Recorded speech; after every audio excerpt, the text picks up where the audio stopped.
If you are currently starting or staring at your phone, willing a specific person to text you back, feeling a note of anxiety in your stomach that you have convinced yourself is passion, this video is going to save you years of heartbreak. Welcome back. Today, we are dissecting the single most painful relationship dynamic that I see in my practice for people under 40. It is a reason why the people who treat you well feel boring and nice, while the people who leave you on read feel like your soulmate. We call this the anxious avoidant trap. And I want to start by validating something crucially important. If you are stuck in this cycle, you are not stupid, you are not broken, you are under the influence of a very powerful biological cocktail, the spark versus the slow burn. Let us talk about this spark. In modern dating, we worship the spark. We think instant chemistry means destiny. But as a psychologist, I have to tell you the uncomfortable truth. For many people, that intense, immediate spark isn't your soul recognizing its mate. It's your trauma recognizing its match. I remember a client of mine, let's call her Sarah. She was 29, incredibly smart, successful in her career, living in New York. But her dating life was a dumpster fire. She came into my office one session, literally shaking, tears streaming down her face because of a guy she had been seeing for a month. She said to me with so much raw pain in her voice, Doctor, the first 3 dates were magic. We talked for 6 hours straight. I felt seen for the first time in my life. The chemistry was electric. But the second I showed that I liked him back, the second I asked, where is this going? He completely shut down. He said he felt pressured and needed space. Now it has been 3 days since he texted. I can't sleep. I can't focus at work. I feel like I am crazy. Why do I only want the ones who run away? Sarah wasn't crazy. Sarah had an anxious attachment style, and her nervous system had mistakenly identified a classic avoidant partner as true love because his unavailability felt familiar. If you have an anxious attachment style, a securely attached person, someone consistent, reliable, and boringly available, doesn't register as exciting. They register as flat because your nervous system equates love with the anxiety of the chase. Now, the signs of addiction. So, why does this hurt so much? Why can't we just walk away? It comes down to biology. The anxious avoidant trap isn't romance, it's a chemical addiction cycle in your brain. When you meet someone and feel those intense butterflies, your brain isn't just releasing dopamine, the pleasure chemical. It is also releasing cortisol and adrenaline, the stress chemicals. When you are anxiously attached, you are living in a state of low-grade fight for flight regarding your relationship. You are constantly scanning for threats. Did their tone change? Why did they use a period instead of an exclamation point?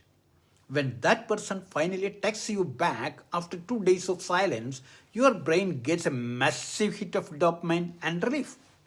The relief from the pain becomes the pleasure. In psychology, we call this intermittent reinforcement. It is the most powerful form of conditioning on this planet. It is exactly how slot machines work.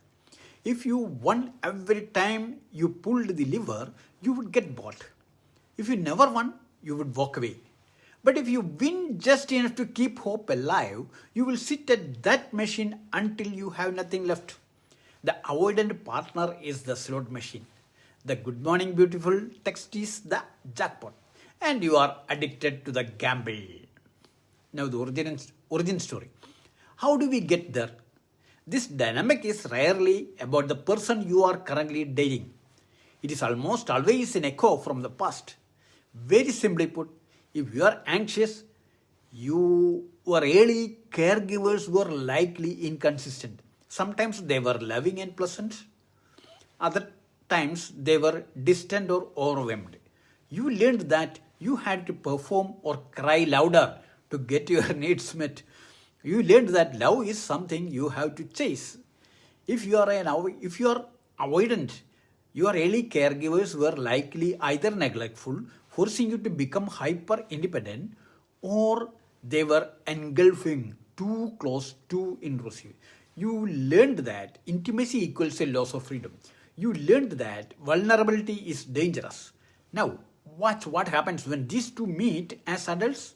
It's a tragic, perfect dance. I worked with a couple, let's call them Mark and Cole. They were deep in this trap. Cole, the anxious one, craved closeness. When she felt Mark pulling away, her nervous system screamed abandonment. So she would protest, she would double text, she would ask for reassurance, she would try to get closer. Mark, the avoidant one, craved autonomy. When Cole got closer, his nervous system screamed engulfment. He felt suffocated. So he would shut down, go silent, or literally leave the apartment. I remember a session where Mark, usually very stoic, finally cracked. He looked at Cole and said, I do love you, but when you come at me with all that need, I feel like I can't breathe. The walls start closing in. I have to get away just to feel like myself again. And I hate myself for hurting you, but I don't know how to stay in the room. And Cole just sobbed because all she heard was, you are too much. They trigger each other's deepest wounds perfectly. The anxious person confirms the avoidance fear that they will be smothered. The avoidant person confirms the anxious person's fear that they will be abandoned. So, here you may subscribe for more if you want it. Now the exit strategy. So how do you break the cycle? You cannot allow someone into being secure. You have to heal yourself. Here are 3 immediate steps to stop spiraling when you feel the trap activating. Step number 1, this somatic pause. Stop trying to think your way out of a feelings crisis. You cannot use logic on an actual activated nervous system. When you haven't heard from them and you feel that urge to send a protest text, stop. Put your phone in another room. You need to regulate your body first. Splash freezing cold water on your face. Do 10 jumping jacks. Hold an ice cube in your hand until it melts. These physical shocks force your nervous system out of fight or flight and back into the present moment. Do not take action until your heart rate was slowed down. Step number 2, the 24-hour rule for protest behavior.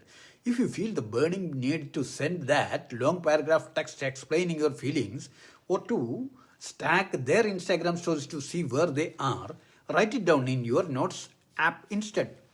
Give yourself a mandatory 24-hour cooling off period before you hit send.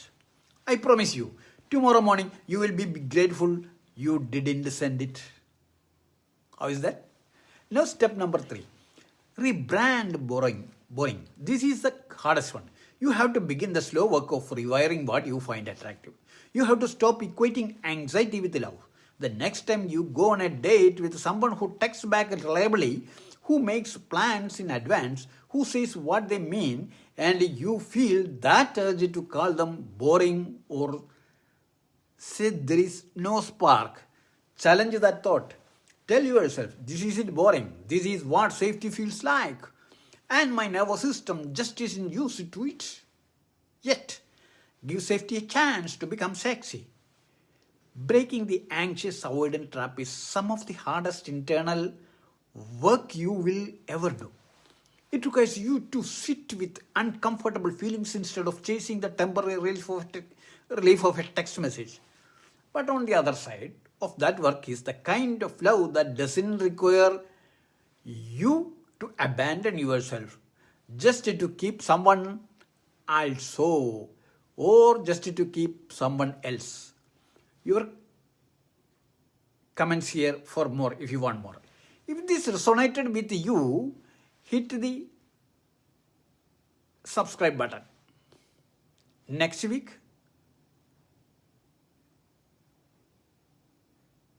we are going deeper into somatic tools, the actual body-based techniques to heal that anxious nervous system. Hang in there, you are doing the work. Signing off, Dr. Ram Harward, psychologist, author, and life fellow of the Professional Counseling Psychologist Association. See you in next. Thank you.